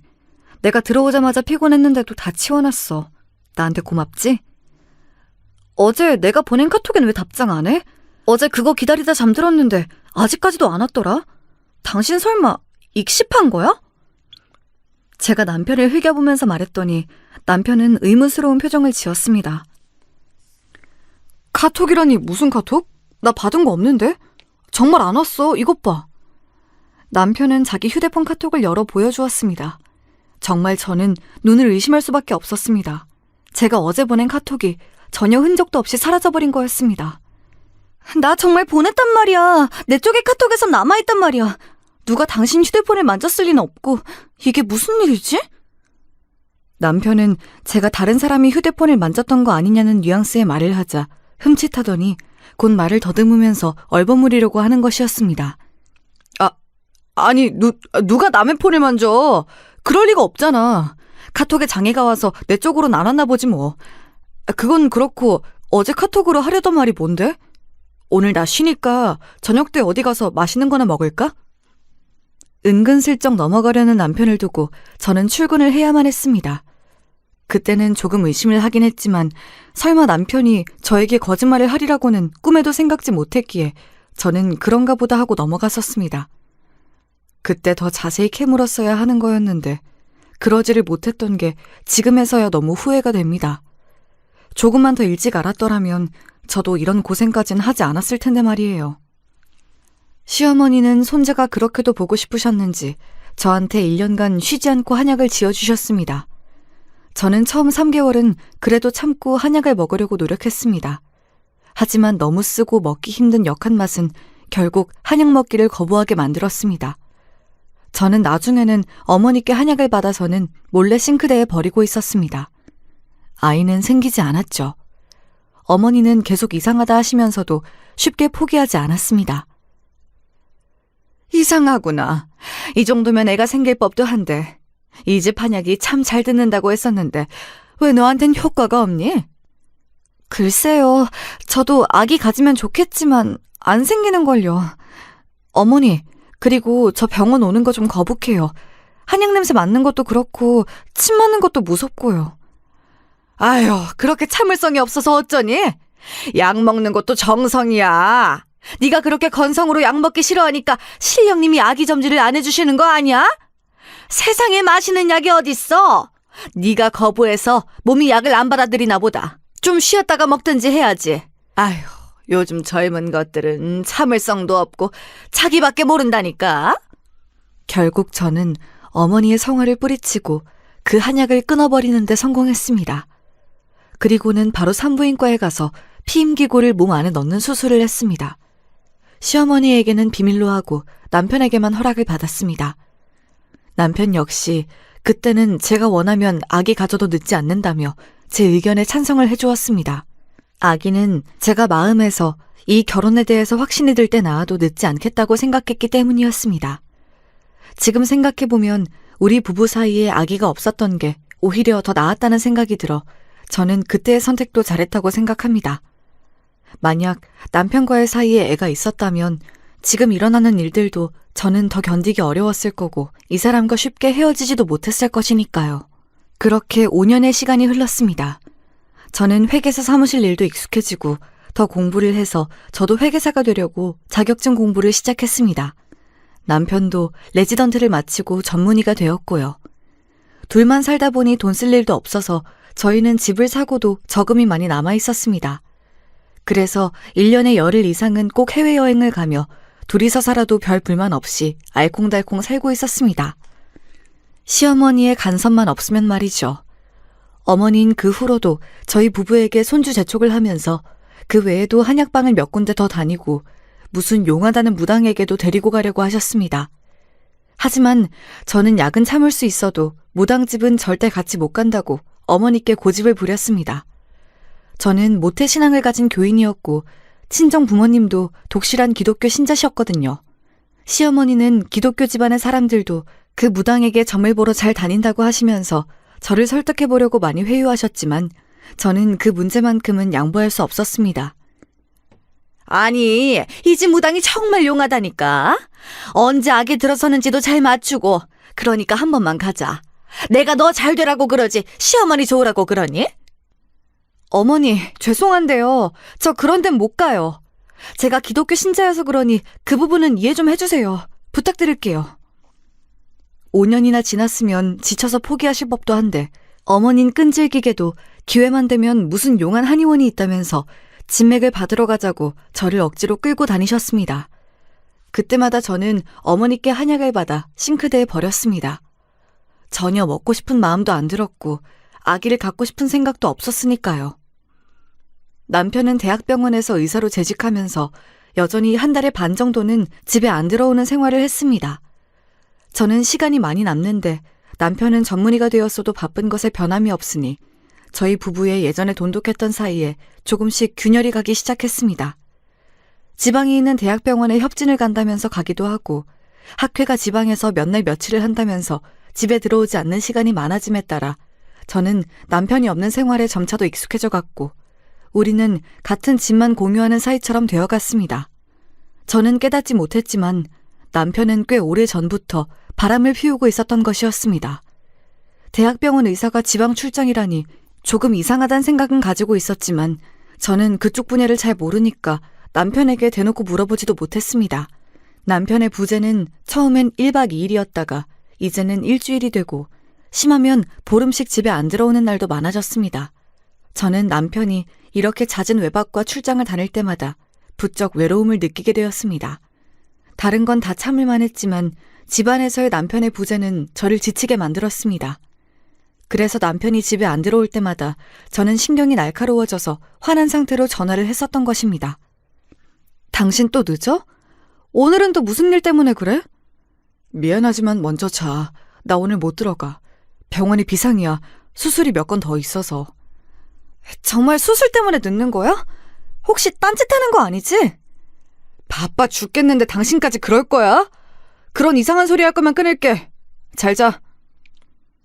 제가 이런 의심스러운 투로 말을 꺼내자마자 남편이 버럭 화를 내는 것이었습니다. 예전부터 제가 남편의 행적을 의심하는 듯한 말을 하면 과하다 싶을 정도로 화를 내거나 못 들은 척하고 말을 다른 식으로 돌리기를 반복해왔습니다. 저는 남편이 화를 내면서 전화를 끊어버릴 때마다 서러움에 눈물이 났습니다. 남들이 들으면 호강에 겨운 소리라고 할지도 모르겠지만 돈이 아무리 많으면 뭘 하나요? 가정을 지키는 든든한 남편이 없는 저는 왜인지 과부 같은 느낌이 들었습니다. 그러던 어느 날 시어머니가 갑자기 저희 집으로 오시겠다고 전화를 하셨습니다. 저는 어머니가 오시는 것만큼은 싫었지만 아무렇지 않은 척 전화를 받았습니다. 예, 새아가. 어머니가 김치 맛있게 담갔는데 너무 잘 되어서 너희한테 좀 갖다 주려고 그래. 오늘 저녁에 집에 있을 거지? 어머니, 일부러 안 오셔도 되는데 제가 가지러 가도 되잖아요. 그리고 저번에 주신 것도 있어요. 굳이 오늘 안 오셔도 될 것 같아요. 너는 시어머니가 집에 오는 게 싫으니? 매번 좋게 전화를 받는 적이 없어. 내 아들은 새로 담은 김치 잘 먹으니까 갖다 줘야겠으니 오늘 퇴근하면 집에 바로 와. 알겠니? 꼭 시어머니가 화내는 걸 봐야 속이 시원하니? 죄송해요. 오늘 또 그 사람 안 들어온다고 해서 제가 좀 예민했어요. 네 남편이 의사라 바빠서 못 들어오는 걸 어떡하니? 병원 일이라는 게 그래. 밤낮도 없고 언제든지 무슨 일 생기면 못 들어오는 거야. 그러니 네가 그건 이해를 해라. 네, 알겠습니다. 전화 끊겠습니다. 시어머니의 전화를 끊고 저는 우울해졌습니다. 어머니만 생각하면 가슴 한쪽이 답답해져 왔습니다. 전생에 무슨 악연인지 항상 어머니는 저를 괴롭히는 것을 즐기시는 것 같았습니다. 잊을만 하면 결혼한 지 7년이 지난 아직도 손주 타령하시면서 애 못 낳는 저한테 책임이 있다고 말씀하시고 저 때문에 남편이 집에 자주 안 들어오는 것처럼 말씀하셨습니다. 그런 말을 계속 듣다 보면 저도 혹시 나 때문인가 하는 생각이 들게 되잖아요. 그래서 저는 어머니와 대화하는 게 싫었던 것 같아요. 어머닌 그렇게 저를 조금씩 가스라이팅하고 계셨던 것 같습니다. 저녁에 집에 오신 시어머니는 저에게 밥을 먹고 가겠다고 말씀을 하셨습니다. 저는 체할까봐 어머니와 같이 무엇도 먹고 싶지 않았지만 부랴부랴 있는 반찬으로 저녁을 차렸습니다. 시어머니가 가져오신 새로 담은 김치도 문제의 그 저녁상에 올라갔습니다. 예, 밥 먹자. 얼른 이 김치 좀 먹어봐. 어머니가 맛있게 했으니까. 네네, 드세요 어머니. 제가 알아서 먹을게요. 아니, 이거 얼른 네가 먹어야 되는데. 그래야 네 입맛에도 맞는지 어떤지 알지. 알았어요, 먹어볼게요. 그러니까 어머니 먼저 얼른 드세요. 어머니의 강권에 못 이겨 저는 김치를 입에 넣었습니다. 그런데 김치를 먹자마자 입안이 부어오르고 온몸이 간질거리는 것이었습니다. 저는 깜짝 놀라서 어머니께 간청을 했습니다. 어머니, 이 김치에 뭐 들어갔어요? 혹시 새우젓 넣으셨어요? 저 새우 알러지 있어요. 어서 응급차 좀 불러주세요. 이상하네. 새우젓 안 넣었는데. 혹시 너 어머니한테 거짓말 하는 거 아니니? 어머니는 뻔뻔하게도 식탁에서 떨고 있는 저를 가만히 내려다보면서 거짓말을 하시는 것이었습니다. 음식에 조금만 들어있어도 새우 알러지는 금방 몸에 나타나고 목숨을 잃을 위험까지 있어서 저한테는 새우는 절대 먹으면 안 되는 음식이었기에 어머니가 아무런 조치를 취하지 않자 마지막 힘을 다해서 휴대폰 긴급전화 기능으로 119를 불러놓고 나서 저는 정신을 잃었습니다. 저는 병원 응급실에서 정신을 가까스로 차렸습니다. 깨어나 보니 저의 친정 엄마가 제 손을 꼭 잡고 기도를 하고 계셨습니다. 제가 눈을 뜨자 어머니는 울먹이면서 저한테 물었습니다. 진이야, 어찌된 일이니? 네가 새우를 먹다니 이게 무슨 일이니? 너 시어머니에게 미움받고 살았던 거니? 네 시어머니가 가져온 김치에 글쎄 새우가루 성분이 검출되었단다. 아무리 그래도 그렇지 새우 먹으면 죽을 수도 있는 너한테 이런 짓을 하다니. 그 여자 살인미수로 고발해버려야 하는 거 아니니? 내 이 나쁜 년에게 콩밥을 꼭 먹이고 말 거야. 친정엄마는 눈물을 흘리면서 자초지종을 말씀해 주셨습니다. 시어머니가 가지고 온 김치에는 새우가루가 들어있었고 그걸 숨기기 위해서 간을 세게 해서 제가 맛을 모르도록 했던 거였습니다. 사정을 알게 되자 저는 온몸에 소름이 쭉 끼쳤습니다. 시어머니가 아무리 제가 미웠다 하더라도 이런 식으로 저를 죽이려고 할 줄은 상상도 못했었거든요. 그런데 도대체 무슨 이유로 시어머니는 저에게 새우가루를 먹이려고 했을까요? 아무리 생각해도 이유를 알 수가 없었습니다. 아버지도 제가 깨어났다는 소식을 듣고 제 병실로 찾아오셨습니다. 그런데 제가 이런 일을 당하고 있을 때에도 남편이란 사람은 나타나지도 않았습니다. 결혼 전에는 그가 목숨을 구해주어서 믿음직한 그의 모습에 반했었는데 결혼한 지 8년이 되자 이 사람은 내가 무슨 일을 당하든 관심도 없구나 하고 생각이 들자 저는 병상에 누워 서러움의 눈물을 흘렸습니다. 저의 부모님은 제가 눈물을 흘리자 어쩔 줄을 몰라 저를 위로하시기 시작했습니다. 진이야, 너 친정에 와서 몸과 마음을 좀 쉬다가 들어가는 게 어떻겠냐?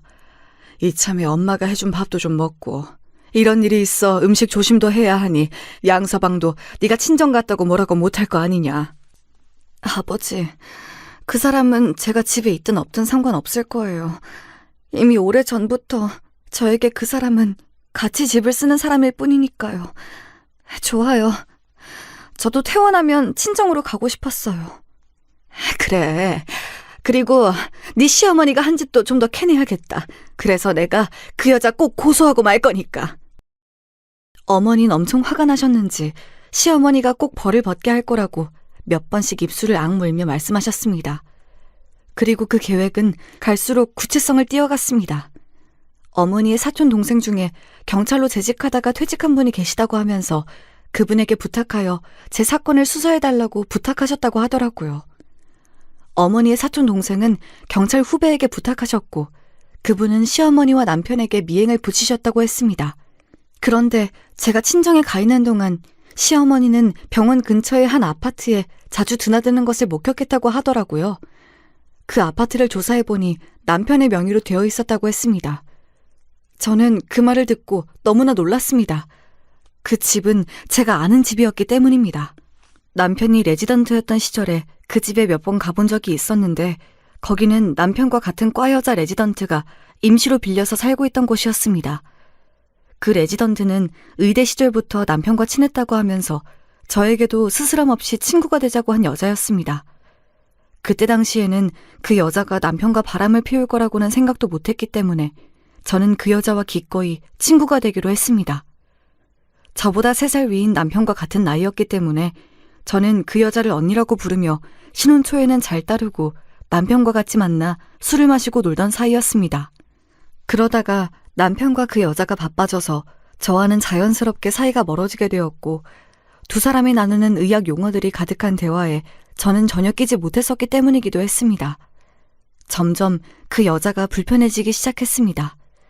사실 남편을 바라보는 그 여자의 눈에서 스치듯 지나는 욕망을 읽어낸 적도 있어서 저는 그 두 사람이 그런 사이라는 것을 어렴풋이 눈치챘을지도 모르지만 그것만큼은 믿고 싶지 않았던 것입니다.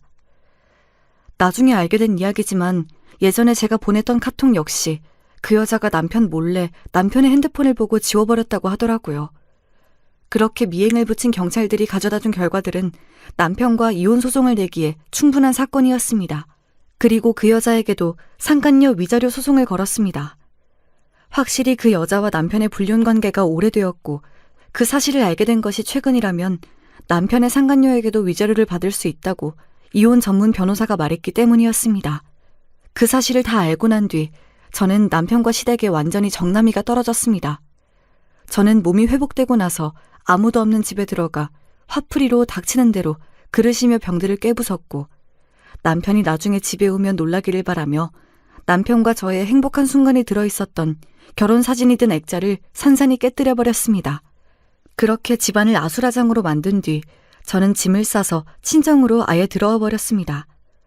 저의 부모님도 남편의 불륜 사실을 알게 되자 펄펄 뛰면서 화를 내셨습니다. 그래, 잘했다. 그딴 양아치 같은 녀석과 그 집안에는 다시 들어가지 말아라. 너의 시어머니도 그렇고 네 남편도 고소해서 손해배상 청구 받아내야겠구나.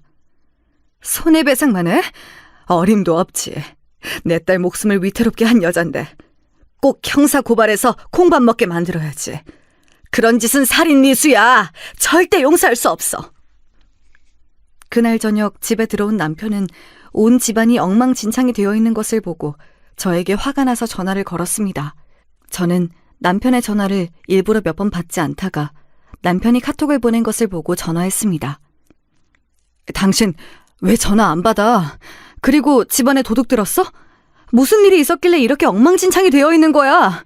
당신 이 문자 받으면 얼른 집으로 와. 당신이 나한테 무슨 할 말이 있다고 생각해서 전화한 거야? 그 집엔 다시는 안 들어갈 거니까 그렇게 알고 당신은 고소장이나 받을 준비해. 당신도 그 여자도 불륜으로 고발해버릴 거니까. 도대체 누구한테 무슨 말을 들었는데 고소장을 보낸다는 거야? 불륜이라니 무슨 말도 안 되는 소리야? 내가 무슨 잘못을 했는데? 당신이 이렇게 나올 줄 알고 내가 저장해놨지. 이걸 보면 아무 말도 못하게 될 거야. 눈이 있으면 똑똑히 보라고. 뻔뻔하게도 남편은 모르쇠로 밀고 나가기로 한 것 같았습니다. 그런 남편에게 저는 경찰들이 넘겨준 그 여자와 같이 아파트로 웃으며 들어가는 남편의 얼굴이 찍힌 사진을 카톡으로 보냈습니다. 안 봐도 전화기 너머 남편의 얼굴은 백지장처럼 하얗게 질려있을 것이 뻔한 일이었겠지요. 남편은 정말로 당황했는지 갑자기 말을 더듬기 시작했습니다. 도대체 이건 어떻게 알고? 그런데 당신이 생각하는 그런 관계 절대 아니야. 정말이야, 믿어줘. 그 여자한테도 상간녀 소송으로 고소장 보냈으니까 둘이서 잘 입을 맞춰서 말해야 될걸? 너희들 둘 다 내가 콩밥 먹여주고 말 거야. 그러니까 기대하고 있어. 저는 말도 안 되는 변명을 늘어놓으려는 남편에게 그럴 틈도 주지 않고 버럭 소리를 지르고 나서 뚝 전화를 끊어버렸습니다. 그렇게 내 솔직한 감정을 발산하고 나니 어쩐지 속이 후련해지는 것이었습니다. 내친 김에 저는 시어머니에게도 전화해서 할 말을 다 해야겠다고 생각했습니다. 시어머니는 웬일로 제 전화를 기다렸다는 듯 금방 받으셨습니다. 여보세요? 너 몸은 괜찮니? 어머니가 네가 새우 알러지 있는 걸 깜빡하고 새우가루를 좀 섞었는데 그것 때문에 네가 그렇게 될 줄 몰랐어. 정말이야. 시어머니는 제 전화를 받자마자 몰랐다면서 슬쩍 비겁하게 넘어가시려고 하시는 것이 아니겠습니까? 더 이상 저를 걱정하는 척하는 시어머니의 가식적인 변명을 듣고 싶지가 않았습니다. 어머니가 김치에 새우가루를 넣어 저를 해코지하려 했던 이유가 남편이 상간녀와의 사이에 아들을 낳았다는 사실을 알고 저를 죽이고 그 두 사람을 결혼시키려고 했다는 사실을 알게 되었고 저는 시어머니가 너무나 무서워졌습니다. 제가 모르는 사이에 남편과 이런 사실들을 모의했었다는 생각이 들자 저도 가만히 있으면 안 되겠더라고요. 저는 크게 한숨을 들이쉰 후 어머니에게 하고 싶었던 말들을 폭포수처럼 쏟아냈습니다. 어머니가 처음부터 저를 마음에 안 들어 하신다는 것 잘 알고 있었고요. 저도 어머니가 별로 마음에 안 들었어요. 그리고 저 어머니 고소할 거예요. 제 목숨을 위험하게 만든 것에 대해선 실수였든 의도가 있었든지 결과는 같으니까요. 그리고 저 남편이랑 이혼할 거예요. 남편도 제가 언니라고 따르던 그 여자랑 바람 피우고 있었던 거 다 드러났고요. 그거 법정 증거로 제출할 거예요. 알고 있었죠? 그 사람 두 집 살림하고 있었던 거. 그리고 저요. 어머니가 그 집에 우리 집보다 더 뻔질나게 드나들었다는 것도 알아요. 이제 다시는 볼 일도 없고 합의 따위는 꿈도 꾸지 마세요. 아시겠어요? 시어머니는 개뿔, 이 지긋지긋한 할망구야! 뭐라고? 할망구라니 이게 미쳤나? 어디서 본데 없이 어머니한테 대들어? 누가 말 그렇게 싸가지 없이 하라고 가르쳤니? 됐고요. 이제 다신 전화하지 마세요. 저 남편하고 어머니 연락처 다 삭제할 거니까 그렇게 하세요. 자꾸 전화해서 귀찮게 굴면 어머니도 정말 콩밥 먹게 되실 거예요. 저는 할 말을 다 하고 나서 불이 나게 전화를 끊어버렸습니다. 시어머니는 제가 전화를 끊자마자 몇 번이고 제 다이얼을 눌러서 저에게 반격을 하고 싶으셨던 것 같지만 저는 그 전화를 모두 일일이 차단해버리고 말았습니다. 이렇게 할 말을 다 쏟아내고 나니 10년 묵었던 체중이 훅 내려가는 것이었습니다. 이제까지 시댁 눈치 보느라 못했던 말들이 생각보다 많이 쌓여 있었던 것 같습니다. 저는 시원하게 한바탕 웃어버렸습니다. 하지만 그렇게 웃고 나자 곧 허무한 감정이 밀려왔습니다. 제 눈에는 어느새 뜨거운 눈물이 흘러내렸습니다. 그날 저는 눈이 퉁퉁 붓도록 울면서 방에서 한 번도 나오지 않았습니다. 그러다가 지쳐서 잠에 들었습니다. 다음날 제가 늦잠을 실컷 즐기고 있는데 또 전화벨이 울렸습니다. 그 누구인지 확인하니 남편의 상간녀의 전화였습니다. 제가 보낸 고소장이 그 집으로 들어간 모양이었습니다. 저는 그 나쁜 년의 전화를 받았습니다. 전화를 받자마자 분노에 찬 그 여자의 목소리가 들려왔습니다. 야! 너 도대체 무슨 수작이야? 미쳤어? 내가 니네 남편이랑 무슨 바람을 폈다고 이래? 증거도 없으면서 소장이라니 무슨 말도 안 되는 소리야? 난 절대 그런 적 없으니까 어서 취소해. 이거 해결 안 하면 나 너 명예훼손으로 고소할 거야? 왜? 네가 해놓고 안 믿어진다고? 그러지 말고 만나. 만나서 네 눈으로 똑똑히 보면 그땐 아무 말도 못하겠지. 병원 앞에 카페로 나와. 네가 그렇게 말하는 증거를 지금 당장 보여줄 테니까. 저는 그 여자를 만나러 가려 하니 제 퉁퉁 부은 눈과 얼굴이 신경이 쓰였습니다. 그래서 최대한 독하게 보이는 화장을 하고 여우같이 눈꼬리를 아이라인으로 올렸습니다. 그렇게 마음의 무장을 한 후 저는 그 카페로 갔습니다. 제가 카페에 들어서자마자 흰 가운을 입은 그 여자가 눈썹을 치뜨며 다짜고짜 제 멱살을 잡고 대들었습니다. 이런 상황을 뭐라고 부르면 좋을까요? 방귀 낀 놈이 성을 낸다더니 그 말이 정말 딱 맞았습니다. 야! 이게 정말 언니 하면서 잘 따르길래 놔뒀더니 이 어처구니 없는 짓거리를 해? 너 이년아, 당장 고소 취하하지 못해? 누가 누구한테 성을 내는 거야? 내가 니년의 머리채를 휘어잡고 싶은 걸 찾는 중이니까 말 그만해. 닥치고 이거나 봐. 저는 눈을 잔뜩 부라리고 저에게 달려드는 그 여자를 뿌리치고 인쇄된 사진들을 내밀었습니다. 남편과 그 여자가 같이 호텔에 들어가는 모습, 그리고 남편의 명의로 된 집에 같이 장바구니를 들고 가는 모습들이 선명하게 찍힌 사진들을 보자 그 여자는 놀라서 눈을 휘둥그레 떴습니다. 그 여자는 경악한 얼굴로 자기 죄가 드러나자 쉽게 말을 잇지 못했습니다. 그러면서도 저를 노려보는 그 눈에 힘은 안 풀리더라고요. 여러분, 이 여자 참으로 뻔뻔한 여자 아닌가요? 이런 여자를 한때마나 믿고 따랐다니 저는 그 사실만으로도 분해서 이가 갈리고 치가 떨렸습니다. 이걸 언제, 어떻게, 너 누구한테 부탁해서 불법 미행이라도 했어? 이 멍청한 게! 이런 사진들 따위가 법정에서 증거가 될 거라고 생각해? 어림도 없지! 이것들 전부 현직 경찰분들이 나한테 파일로 넘겨준 훌륭한 증거야. 이 바보 같은 년아. 이제 알겠니? 너도 내 남편도 이젠 끝이야. 둘 다 파멸의 길을 한번 걸어봐. 남의 눈에 눈물 내놓고 네 년놈들은 잘 살 수 있을 것 같아? 어림도 없지. 너희 둘 다 이제 죽었다고 생각해야 할걸? 저는 그 말을 끝으로 그 상간녀의 얼굴에 시원하게 얼음이 든 아이스 커피를 끼얹어 줬습니다. 그 여자는 커피가 어지간히 차가웠는지 소리를 빽빽 지르며 호들갑을 떨더군요. 야, 이 미친년아! 너 이리 와! 아, 분해! 여기 좀 봐요. 저 년이 저한테 커피 뿌렸어요. 누구든 경찰에 신고 좀 해주세요! 누가 누구를 신고한다고 지랄이야. 여러분, 저 여자 제 남편이랑 붙어먹은 환양년이에요. 꼭 신고해야겠다면 저 여자 좀 신고해주세요.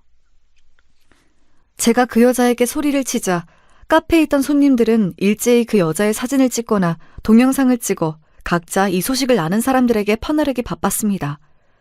내일이 되면 각종 SNS에 불륜녀로 낙인이 찍히게 되겠지요. 서울대학교 병원에서도 쫓겨났으면 좋겠다는 바람이네요. 저는 카페를 나와 택시를 타고 곧장 집으로 갔습니다. 집에 오니 오늘 하루 동안 내내 참았던 눈물이 흘러내렸습니다. 저를 그렇게 긴 세월 동안 속이고 두 집 살림을 한 남편에게 괘씸한 마음이 들었고 그 사실을 왜 빨리 눈치채지 못했을까 제 자신의 한심함에 화가 났습니다. 이제는 그 집안에서 어떻게 나오든지 간에 제 이혼하겠다는 결심은 흔들림이 없었습니다. 저는 현재 남편과의 이혼 소송을 하고 있습니다. 그리고 그 얄미운 남편의 상간녀에게는 위자료 청구 소송을 했고요. 불륜의 기간이 길면 최대 1억까지 위자료를 청구할 수 있다고 제 이혼 변호사가 말하더라고요. 그 말을 듣고 저는 망설임 없이 최고 금액으로 해달라고 말했습니다. 저를 8년간 속이고 뻔뻔하게 그 두 사람은 부정의 증거까지 만들어 놓았던 모양이에요. 아직 호적에 올리지 않은 2살짜리 아들이 있다고 하더라고요. 그런 어이없는 사실까지 알게 되자 저는 남편에 대한 미련이 조금도 남지 않게 되었습니다. 생각해보세요. 어느 정신 나간 여자가 불륜까지 해서 애를 낳은 남자를 용서하고 다시 살림을 살 수가 있겠습니까? 또한 그와 별개로 제 친정어머니는 시어머니를 형사고발했습니다. 새우 알러지가 있는 사람에게 몰래 새우를 먹였다는 죄목으로 시어머니는 벌금 1,000만 원을 선고받았습니다. 제 시어머니가 그런 솜방망이 같은 법원 판결에 만족하실 리가 없었지만 저는 더 이상 그 집안 사람들과 엮이지 말자고 친정엄마를 설득해 그 정도로 끝내자고 했습니다. 남편은 저와의 이혼 소송이 걸리자 병원 내에 소문이 나서 더 이상 서울대병원에서 일을 할 수 없게 되어 자진해서 사직서를 냈다고 합니다. 그리고 그 여자와는 결혼은 안 하고 사실혼 관계로 둘이 살고 있고요. 시아버지 역시 병원장에서 은퇴를 하시고 개인 병원을 차렸다고 하시더군요. 명망 있는 교수 자리는 이제 물 건너갔고 불륜 행각으로 불명예 퇴직을 하게 된 남편의 상간녀 역시 서울 외곽의 다른 병원으로 자리를 옮겼다고 하더라고요. 불륜 커플의 최후에 알맞은 결말이지요. 다른 사람은 몰라도 남편의 상간녀만은 제가 원하는 대로 망하게 되어서 제 속이 다 시원하더라고요. 시어머니와 남편과의 소송이 한창 진행되고 있던 어느 날 저의 친정집으로 갑자기 시아버지가 불쑥 찾아오셨습니다. 아버님은 이 모든 사실을 전혀 모르고 계셨기 때문에 저는 아버님께는 아무 악감정이 없다고 말씀드렸습니다. 그러나 시아버지는 제 손을 잡고 미안한 마음을 내비치셨습니다. 평소에 그렇게 위험 있던 모습을 보이던 시아버지는 이제 제게 작고 초라한 노인의 모습으로밖에는 보이지 않았습니다. 인간적으로는 참 불쌍한 모습이었습니다. 아가, 그동안 미안했다. 내가 네 시어머니 속셈도 네 남편의 못된 행실도 전혀 모르고 있었구나. 내가 제일 잘못했다. 내 집안일인데 내가 너무 무심했었던 것 같구나. 우리 집안과 네가 인연이 아니어서 아쉽지만 용서해달란 말은 안 하겠다. 제발 빨리 잊어버리고 새 출발했으면 한다. 이 못난 시아버지를 용서하거라. 아버님은 아무 잘못 없으시잖아요. 그만 가세요. 이젠 다시 안 만났으면 좋겠습니다. 아니다. 네 친정 엄마께도 용서를 빌어야지. 어머니는 어디 계시니? 내가 사과드리러 왔다고 말씀 좀 드려주렴. 시아버지는 저희 엄마가 안방을 나와 거실에 들어서자 갑자기 무릎을 꿇으시는 것이 아니겠습니까? 저는 깜짝 놀라 아버님의 팔을 잡았지만 아버님은 저를 뿌리치고 제 어머니에게 고개를 숙여 사과하셨습니다. 저희 집안 사람들이 대개 따님에게 폐를 많이 끼쳤습니다. 차마 용서는 안 되시겠지만 저를 봐서라도 빨리 잊으시고 새아기는 빨리 새 사람을 만나길 바랍니다. 정말 죄송합니다. 모든 게 명백히 사돈의 잘못은 아니지만 사부인이나 아드님에게 관심이라도 좀 가져주셨으면 이런 일도 없었을 텐데요. 안타깝습니다. 사과는 받겠습니다. 다신 오지 마세요. 아버님은 고개를 숙인 채 한참을 말을 잇지 못하셨습니다. 그러다가 눈물을 닦고 일어나서 조용히 우리 집을 나가셨습니다. 저 양반에겐 안 된 일이지만 네 시어머니는 절대 용서할 수가 없어. 나는 네 시어머니한테 꼭 벌금 받아낼 거야.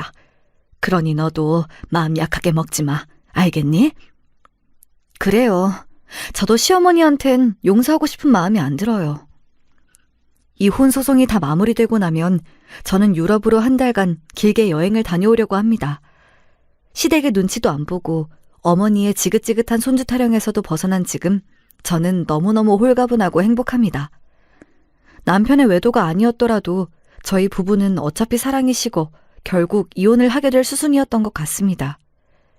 여러분, 여자는 자기를 더 좋아해주는 남자를 만나야 행복한 것 같습니다.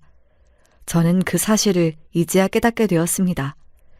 제게 만약 다음 인연이 있다면 제 소원은 저를 2배 이상 좋아해주는 남자를 만나는 것입니다. 물론 저도 그 사람을 당연히 사랑하겠지만 말이죠. 하지만 당분간은 남자도 만나고 싶지 않고 그냥 혼자가 된 나를 오롯이 돌아보는 여행을 하고 싶습니다. 여러분, 제 이야기 어떠셨나요? 오늘 제가 해드린 이야기를 잘 참고하셔서 앞으로 여러분도 이성을 만날 때 온전히 자기 자신만 사랑해주는 사람을 만나세요. 그리고 가족이라고 다 마음 놓고 믿으시면 안 됩니다. 자기 몸은 자기가 지켜야죠.